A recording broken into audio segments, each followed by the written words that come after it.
What is going on, everybody? Welcome back to TMT.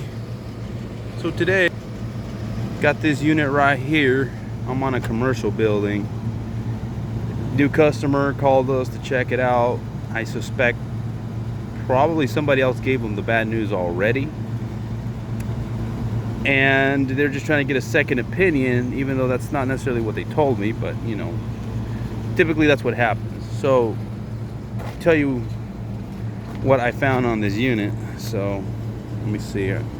I already did the full checkup on it, and you know, refrigerant was okay, slightly, you know, low. That could just be from all the servicing over the years. But check this out. I don't know if you can see that. Can you guys see that? Compressor is using 35 amps. And there you see the total amperage is 40 something. I hope y'all can see that. It's really hard to see. It's bright up here. So anyways, we come over here, take a look at the compressor rating.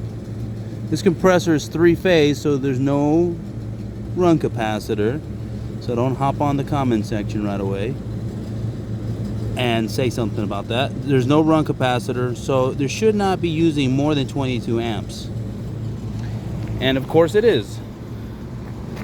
And this motor over here, right here, is rated at 1.7 amps. I don't know, it's hard to focus for y'all. I'm trying to focus it. Of course it's upside down, so you know, gonna have to read. Right there, 1.7 amps. I don't know if y'all can see that. And it's running at about 2.4. So also starting to overheat. And it's I think, what is today, April 28th or something like that, 29th, I don't know. Point is that it's not super hot yet. We haven't even reached the mid 90s. Oh, sorry, it's the 29th. We haven't reached the mid 90s, and this unit's already struggling. So we're gonna recommend on a unit with R22. I don't know if you saw it on the plate, but it's got R22. It's, you know, 20 plus years old. We're obviously gonna recommend replacement, right? We're not going to recommend fixing the compressor, replacing the compressor, replacing the motor. That would be a big disservice to our customer, and I don't think that you could argue otherwise. You know, R22 right now is about $1,500 to $1,800 a jug,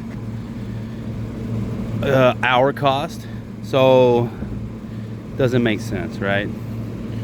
I think we can all agree that this thing's done for. So yeah, I pretty much wanted to make this quick video to, you know, kind of remind other technicians or even customers that when you find yourself in these scenarios, it makes more sense to replace the entire system rather than to, for example, a compressor replacement when it's out of warranty.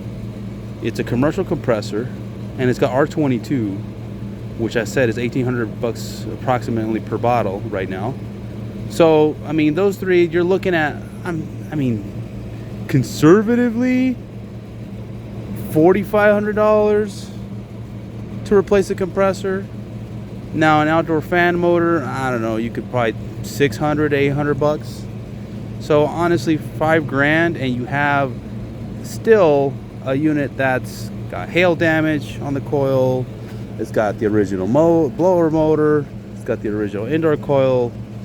You know, you get the whole deal. For that type of money, you're already halfway to a new unit that's going to run a lot better, use a lot less electricity, come with a better warranty, obviously, because they come with at least, well, some depends. Some come with a 1 year, some come with a 5 year. So it just really depends on what manufacturer they go with.